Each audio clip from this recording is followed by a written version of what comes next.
ഈ വിഷയത്തിൽ ആധികാരികമായ ചില പ്രതികരണങ്ങളിലേക്ക് നമുക്ക് പോകേണ്ടതുണ്ട്. മാനസികാരോഗ്യ വിദഗ്ധ ഡോക്ടർ എൽസി ഉമ്മൻ നമ്മളോടൊപ്പം ചേരുകയാണ്. ചില ചോദ്യങ്ങൾക്ക് ഡോക്ടറുടെ മറുപടികൾ വളരെ പ്രധാനപ്പെട്ടതായിരിക്കുമെന്ന് കരുതുകയാണ്. ഡോക്ടർ നമസ്കാരം. ഇപ്പോൾ നമ്മൾ ഏറ്റവും കൂടുതൽ ഞെട്ടലോടുകൂടി കേൾക്കുന്നത് കൗമാരക്കാരാണ് ഇതിനു പിന്നിലെ പ്രതികൾ എന്നുള്ളതാണ്.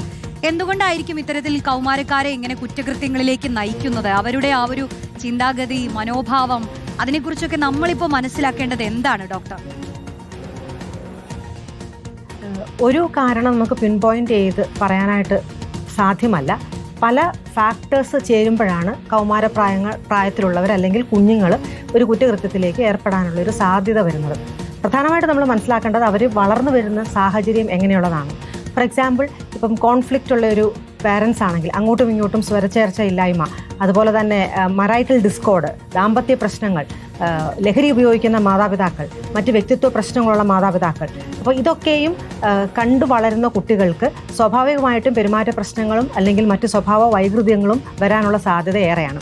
അതുതന്നെയല്ല, കുഞ്ഞിലെ മുതലേ തന്നെ വയലൻസിലും അല്ലെങ്കിൽ ഇതുപോലെ ആൻറ്റി സോഷ്യൽ ആക്ടിവിറ്റീസിലും ക്രിമിനൽ ആക്ടിവിറ്റീസിലും ഒക്കെ ഈ കുട്ടികൾ എക്സ്പോസ്ഡ് ആകുവാണെന്നുണ്ടെങ്കിൽ അത് ആ രീതിയിലായിരിക്കും അവർ മോൾഡ് ചെയ്ത് വരുന്നത്. അവരുടെ സ്വഭാവ രൂപീകരണം തന്നെ അത് ആ രീതിയിൽ ഇൻഫ്ലുവൻസ് ചെയ്തിട്ടായിരിക്കും വരുന്നത്. അപ്പോൾ അങ്ങനത്തെ സാഹചര്യത്തിൽ വളർന്നു വരുന്ന കുട്ടികൾക്ക് ഇതിൻ്റെ റിസ്ക് കൂടുതലാണ്.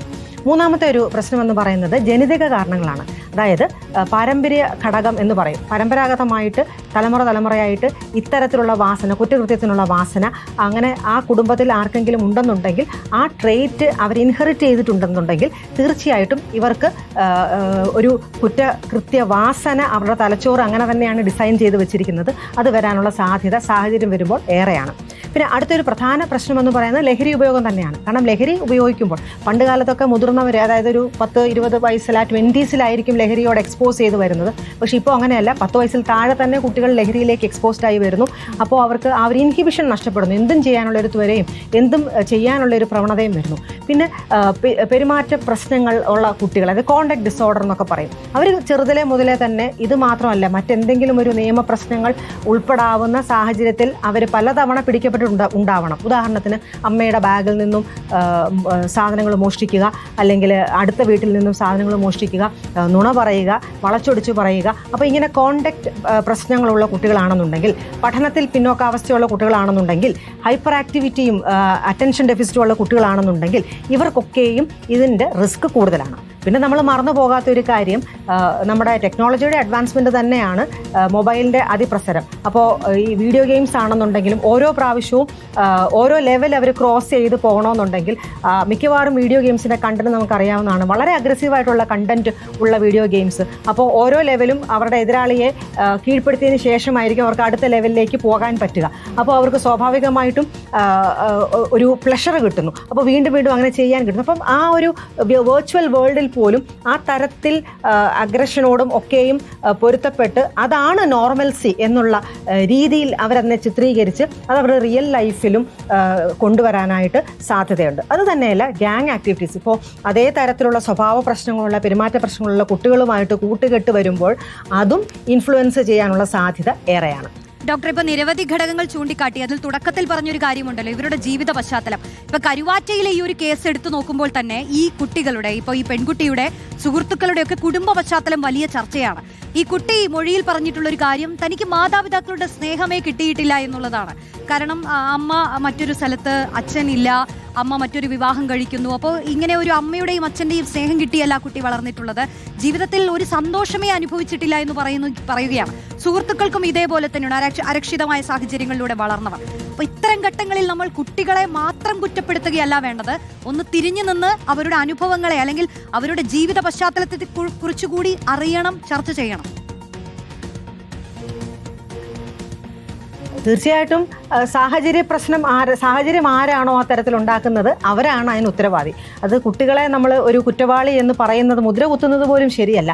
കാരണം ആ തരത്തിലുള്ളൊരു സാഹചര്യത്തിൽ ആ കുട്ടി എത്തപ്പെട്ടതിൻ്റെ കാരണം ആരൊക്കെയാണ്, അതിന് കാരണം ആരൊക്കെയാണ് അതിൻ്റെ പ്രധാന റോള് വഹിക്കുന്നത്. ഒരുപക്ഷെ ഞാനും താങ്കളും ഉൾപ്പെട്ട ഒരു സമൂഹവും അതിന് ഉത്തരവാദി തന്നെയാണ്. അപ്പോൾ ഒരു കുട്ടി ഉണ്ടായി കഴിയുമ്പോൾ ആ കുട്ടിക്ക് ഊഷ്മളമായിട്ടുള്ള ബന്ധങ്ങൾ നമ്മൾ റോൾ മോഡലായിട്ട് കാണിച്ചു കൊടുക്കേണ്ടത് ആവശ്യമാണ്. രണ്ടാമത്തെ കാര്യമെന്ന് പറയുന്നത് കുട്ടികൾക്ക് വേണ്ടുന്ന ഇമോഷണൽ നേർച്ചറിങ്, അവർക്ക് സമയാസമയങ്ങളിൽ അവരുടെ പ്രായത്തിനനുസരിച്ചുള്ള ഇമോഷണൽ നേർച്ചറിങ് കുട്ടികൾക്ക് കൊടുക്കേണ്ടത് ആവശ്യമാണ്. കാരണം ഇതൊക്കെയും തന്നെ അവരുടെ ഒരു പെരുമാറ്റത്തെ അല്ലെങ്കിൽ അവരുടെ ഒരു പേഴ്സണാലിറ്റിയെ മോൾഡ് ചെയ്യുന്നതിന് പ്രധാനപ്പെട്ട ഘടകങ്ങളാണ്. അപ്പോൾ ഒരു ബാലൻസ്ഡ് ആയിട്ടുള്ള അല്ലെങ്കിൽ സ്നേഹം ഉള്ള ഒരു അന്തരീക്ഷം, കരുതലുള്ള ഒരു അന്തരീക്ഷം, അവർക്ക് വേണ്ടിയിട്ട് ത്യാഗം ചെയ്യാൻ സന്നദ്ധതയുള്ള ഒരു അന്തരീക്ഷം, ഇതൊക്കെയും തന്നെ പേരൻറ്റിങ്ങിൽ ഉൾപ്പെടുത്തേണ്ടത് ആവശ്യമാണ്. അപ്പോൾ തന്നെ നമ്മൾ ഒരേ സമയം തന്നെ ചിന്തിക്കേണ്ട കാര്യമാണ്, എല്ലാം അമിതമായിട്ട് കൊടുക്കുന്നതും അല്ലെങ്കിൽ എല്ലാം ധാരാളിത്തത്തോടെ കൊടുക്കുന്നതും അതിർവരമ്പുകൾ നിശ്ചയിക്കാതെ ബൗണ്ടറീസ് ഒന്നും സെറ്റ് ചെയ്യാതെ ആ തരത്തിൽ ഉള്ള ഒരു വളർച്ചയും ആ തരത്തിലുള്ള ഒരു സാഹചര്യവും അതും ശരിയല്ല. അപ്പോൾ രണ്ടിൻ്റെയും മധ്യേ ഉള്ള ഒരു ഇഫക്റ്റീവ് പേരൻറ്റിങ് എന്നുള്ളൊരു ഘടകം നമ്മൾ തീർച്ചയായിട്ടും നമ്മൾ എല്ലാ കുടുംബങ്ങളിലും അവലംബിക്കേണ്ടത് ആവശ്യമാണ്. മാത്രമല്ല ഇപ്പൊ ഈ ഒരു കേസിൽ തന്നെ ഇവരുടെ ഒരു കൊലപാതക ശ്രമം അത് ഈ സ്പൈഡർ എന്ന് പറയുന്ന സിനിമയുടെ സ്വാധീനത്തിലാണോ എന്നുള്ളൊരു വിഷയം കൂടി ഇപ്പൊ ചർച്ച ചെയ്യുകയാണ്. നമ്മൾ എല്ലാ കാലത്തും ഈ വയലൻസ് ഉള്ള സിനിമകൾ അല്ലെങ്കിൽ ക്രൈം റോണറായി വരുന്ന സിനിമകളെ കുറിച്ചൊക്കെ പറയുമ്പോൾ അത് എത്രത്തോളം സ്വാധീനിക്കുന്നുണ്ട് സമൂഹത്തെ എന്നുള്ളത് ഒരു ചർച്ചയാണ്. വ്യത്യസ്ത അഭിപ്രായങ്ങളുണ്ട്. അതിൽ ഡോക്ടറുടെ അഭിപ്രായം എന്താണ്? തീർച്ചയായിട്ടും ദൃശ്യമാധ്യമങ്ങൾ വളരെയധികം കുട്ടികളുടെ തലച്ചോറിനെ ഇൻഫ്ലുവൻസ് ചെയ്യുന്നു എന്നുള്ളതൊരു സത്യാവസ്ഥയാണ്. അത് സിനിമയാകാം, ഓൺലൈനിൽ ഉള്ളതാകാം, ഗെയിമിംഗ് ആകാം, എന്ത് തന്നെയാണെന്നുണ്ടെങ്കിൽ ഇപ്പോൾ ഓൺലൈൻ ഒരു സാധ്യത പ്ലാറ്റ്ഫോം എല്ലാ കുട്ടികൾക്കുമുണ്ട്. അപ്പോൾ അത് അവരെ ഇൻഫ്ലുവൻസ് ചെയ്യുന്നു എന്നുള്ളതൊരു വസ്തുതയാണ്. കാരണം വളർന്നുകൊണ്ടിരിക്കുന്ന തലച്ചോറാണ്. പുതിയതെന്തും പരീക്ഷിക്കാൻ വെമ്പൽ കൊള്ളുന്നൊരു പ്രായമാണ് പ്രായക്കാരും അതുപോലെ കുഞ്ഞുങ്ങളും. അപ്പോൾ എന്ത് കണ്ടാലും അതാണ് ശരി എന്നുള്ള തരത്തിൽ അവരതിനെ വ്യാഖ്യാനിക്കാനും അതിനെ ഇംബൈബ് ചെയ്തെടുക്കാനുമുള്ളൊരു വ്യഗ്രത എല്ലാ കുട്ടികൾക്കും ഉണ്ട്. അതുകൊണ്ടൊക്കെ തന്നെയാണ് മദ്യപാനത്തിൻ്റെ ഒരു രംഗം സിനിമയിൽ വരുമ്പോൾ തന്നെ മദ്യപാനം ഹാനികരമാണ് എന്നുള്ളൊരു ബിഗ് നോട്ടൊക്കെ കൊടുക്കുന്നത്. പക്ഷേ ഇതിലെ ഒരു പ്രശ്നം എന്താണെന്ന് വെച്ചാൽ ഇത്തരം നോട്ട് കൊടുത്തത് കൊണ്ടൊന്നും കുട്ടികളുടെ ശ്രദ്ധ അതിൽ നിന്ന് മാറത്തില്ല. അവർക്ക് താരാരാധനയുള്ളവർ അല്ലെങ്കിൽ അങ്ങനെ അവർ മനസ്സിൽ സങ്കല്പിക്കുന്ന ആളുകൾ അക്രമം അല്ലെങ്കിൽ വയലൻസ് ചെയ്യുമ്പോൾ സ്വാഭാവികമായിട്ടും അത് കുട്ടികളെ അത് ഇൻഫ്ലുവൻസ് ചെയ്യാനായിട്ടുള്ളൊരു സാധ്യത ഏറെയാണ്. അപ്പോൾ ശരിക്കും പറഞ്ഞാൽ അതിന് സ്ട്രിക്റ്റ് ആയിട്ടുള്ളൊരു മോണിറ്ററിംഗ് ആണ് ആവശ്യം. കാരണം ഈ തരത്തിൽ സിനിമ ഇറങ്ങിയാലോ അല്ലെങ്കിൽ യൂട്യൂബിലാണെന്നുണ്ടെങ്കിലും മറ്റേത് ഓൺലൈൻ പ്ലാറ്റ്ഫോമിലാണെന്നുണ്ടെങ്കിലും അത് കൃത്യമായിട്ടുള്ള റെഗുലേഷൻസ് ആവശ്യമാണ്. ആ തരത്തിൽ കുട്ടികൾക്ക് കാണാൻ പറ്റുന്ന ആണെങ്കിൽ മാത്രം അത് സാധാരണഗതിയിൽ നമുക്ക് അറിയാവുന്നതാണ്. ഏതൊരു അഗ്രഷനുള്ള സിനിമ വന്നാലും കുട്ടികളും ഒപ്പം പോയി കാണും. 16 ഇയേഴ്സിന് താഴെയുള്ളവർ കണ്ടുകൂടാ എന്നുള്ളൊരു ഡിസ്ക്ലെയിമർ അവർ വയ്ക്കും. പക്ഷേ എത്ര സിനിമാശാല അല്ലെങ്കിൽ എത്ര തിയേറ്റേഴ്സിലാണ് അത് സ്ട്രിക്റ്റായിട്ട് അവരുടെ ഒരു ID പ്രൂഫോ ഏജ് പ്രൂഫോ ഒക്കെ നോക്കിയിട്ട് കടത്തിവിടുന്നത്. അപ്പോൾ അങ്ങനെ ഒരു റൂള് എവിടെയെങ്കിലും ഒരു സ്ഥലത്ത് വളരെ ചെറിയ അക്ഷരത്തിൽ എഴുതി വെച്ചത് കൊണ്ടൊരു കാര്യവുമില്ല. യഥാർത്ഥത്തിൽ ചെയ്യേണ്ടത് നിയമാനുസൃതമായിട്ട് തന്നെ നിയമത്തിൻ്റെ സഹായത്തോടുകൂടെ തന്നെ ഇത്തരം എക്സ്പോഷേഴ്സ് കുട്ടികൾക്ക് നൽകാതിരിക്കാൻ എന്തൊക്കെ ചെയ്യാൻ പറ്റുമോ അതൊക്കെ ചെയ്യുകയാണ് കരണീയം. തീർച്ചയായും. മറ്റൊരു കാര്യം കൂടി ഞാൻ ചോദിക്കട്ടെ, അവസാനത്തെ ചോദ്യമാണ്. ഇപ്പോൾ നമ്മുടെ കേരളത്തിലുള്ള കുട്ടികൾ, ബഹുഭൂരിപക്ഷം കുട്ടികളും വീട്ടിലുള്ള രക്ഷിതാക്കളുമായി ആക്റ്റീവായി ഇടപെടുന്ന സമയത്തേക്കാൾ കൂടുതൽ അവർ സ്കൂളിലെ ഇപ്പോൾ അധ്യാപകരുമായൊക്കെയാണ് ഇടപെടുന്നുണ്ടാവുക. അപ്പോൾ ഈ ലഹരി ഉപയോഗം, ഇവരുടെ ഈ ചിന്താഗതികൾ, ഇതിനൊക്കെ ഒരു തരത്തിൽ നല്ല രീതിയിൽ സ്വാധീനിക്കാൻ അല്ലെങ്കിൽ നമ്മൾ കുട്ടികളെ എങ്ങനെയാണ് പഠിപ്പിക്കേണ്ടത് എന്നുള്ളതൊക്കെ വലിയ ചർച്ചാ വിഷയമാണല്ലോ.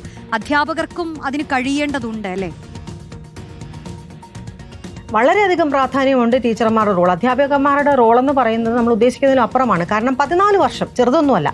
LKG UKG ഫസ്റ്റ് സ്റ്റാൻഡേർഡ് മുതൽ 12th സ്റ്റാൻഡേർഡ് വരെ നീണ്ട 14 വർഷം മെജോറിറ്റി ഓഫ് ദ ടൈം ഈ കുട്ടികൾ ചിലവഴിക്കുന്നത് സ്കൂളിലാണ്, കലാലയത്തിലാണ്. അപ്പോൾ തീർച്ചയായിട്ടും അധ്യാപകർക്ക് അതിന് പ്രധാന റോളുണ്ട്. പക്ഷേ അൺഫോർച്ചുനേറ്റ്ലി നമ്മളിപ്പോൾ കണ്ടുവരുന്നത് എല്ലാ അധ്യാപകരുമെന്ന് ഞാൻ പറയുന്നില്ല, പക്ഷേ ഒരു ചെറിയ ശതമാനം അധ്യാപകരെങ്കിലും ഇതൊരു ജോലിയായിട്ട് ഒരു തൊഴിലായി മാത്രം കണ്ട് മറ്റ് കാര്യങ്ങളിലൊന്നും അവർ ഉൾപ്പെടാതെ ആ തരത്തിൽ പോകുമ്പോൾ അത് തീർച്ചയായിട്ടും അത് കുട്ടികളുടെ അപ്ബ്രിങ്ങിങ്ങിനെ വല്ലാതെ ബാധിക്കാൻ സാധ്യതയുണ്ട്. അത് തന്നെയല്ല, കുട്ടികൾക്ക് ഇപ്പോൾ ഏതെങ്കിലും ഒരു അധ്യാപകൻ ആത്മാർത്ഥമായിട്ട് കുട്ടിയെ ശരിയാക്കണം അല്ലെങ്കിൽ നന്നാക്കി എടുക്കണം എന്നുള്ള ഒരു ഉദ്ദേശത്തിൽ മുൻകൈയിട്ട് ഇറങ്ങിയാൽ പോലും പേരൻസ് സമ്മതിക്കാറില്ല. അവർ പലപ്പോഴും എൻ്റെ കുട്ടി അങ്ങനെയൊന്നും ചെയ്യത്തില്ല. ഏതെങ്കിലും ഒരു അധ്യാപകൻ ഒരു കുട്ടിയുടെ ഒരു ന്യൂനവശം ഒന്ന് ചൂണ്ടിക്കാണിച്ചത് നമ്മൾ ഈ ഒരു മേഖലയിൽ നമ്മൾ വർക്കൗട്ട് ചെയ്യേണ്ടതാണ്, അവനെ അല്ലെങ്കിൽ ആ കുട്ടിയെ ശരിയാക്കി എടുക്കേണ്ടതാണെന്നൊക്കെ പറഞ്ഞു കഴിഞ്ഞാൽ പലപ്പോഴും പേരൻസ് വളരെയധികം നിഷേധാത്മകമായുള്ള നിലയിൽ ഒരു റെസ്പോൺസാണ് ചിലപ്പോൾ കണ്ടുവരിക. അപ്പോൾ ആ തരത്തിൽ അധ്യാപകർക്ക് ഒരു ചുവട് വയ്ക്കാൻ പോലുമുള്ളൊരു സ്വാതന്ത്ര്യം പേരൻസ് കൊടുക്കാറില്ല. അതിൻ്റെ മറുവശം എന്ന നിലയിൽ അധ്യാപകരും പലപ്പോഴും വേണ്ട രീതിയിൽ കുട്ടികളോട് അവരുടെ റെസ്പോൺസിബിലിറ്റി നിർവഹിക്കാത്ത പല സാഹചര്യങ്ങളുമുണ്ട്. പലപ്പോഴും അവർക്ക് ഭയം കാരണമായിരിക്കാം അവർ കണ്ണടച്ച് പോകാറുണ്ട്, അല്ലെങ്കിൽ മറ്റെന്തെങ്കിലും ഒരു പ്രഷർ അവർക്ക് ഉണ്ടാകുമെന്നുള്ള പേടി കാരണമായിരിക്കാം അവരതിനൊന്നും ശ്രദ്ധിക്കാറില്ല. അല്ലെങ്കിൽ ഒരുപക്ഷെ ഇതൊരു ജസ്റ്റ് ഒരു തൊഴിലായി മാത്രം കണ്ട് അവർ മുന്നോട്ട് പോകുന്നു. പക്ഷേ ഇതൊന്നുമല്ല വേണ്ടത്. തങ്ങളുടെ കയ്യിൽ ഈ 14 വർഷമുള്ള കുട്ടികളെന്ന് പറയുന്നത് നാളത്തെ നാടിൻ്റെ പൗരന്മാരാണ്. അവരുടെ സ്വഭാവം എങ്ങനെയിരിക്കുന്നു, അവരുടെ വ്യക്തിത്വം എങ്ങനെയിരിക്കുന്നു, അതിലായിരിക്കും നമ്മുടെ നാടിൻ്റെ ഭാവി എന്നുള്ള ഒരു ഭാരിച്ച ഉത്തരവാദിത്വ ബോധം അധ്യാപകർക്ക് വന്നേ തീരൂ. അങ്ങനെ വന്നെങ്കിൽ മാത്രമേ ഇനിയുള്ള കാലഘട്ടത്തിൽ നമുക്ക് നല്ലൊരു തലമുറയെ വാർത്തെടുക്കാനായിട്ടും സാധ്യമാകുകയുള്ളൂ. Thank you doctor. ആധികാരികമായ വിവരങ്ങൾക്ക് നന്ദി. കേരളത്തിലെ പ്രമുഖ മാനസികാരോഗ്യ വിദഗ്ധ ഡോക്ടർ എൽസി ഉമ്മനാണ് നമ്മളോട് ഈ വിഷയത്തിൽ സംസാരിച്ചത്.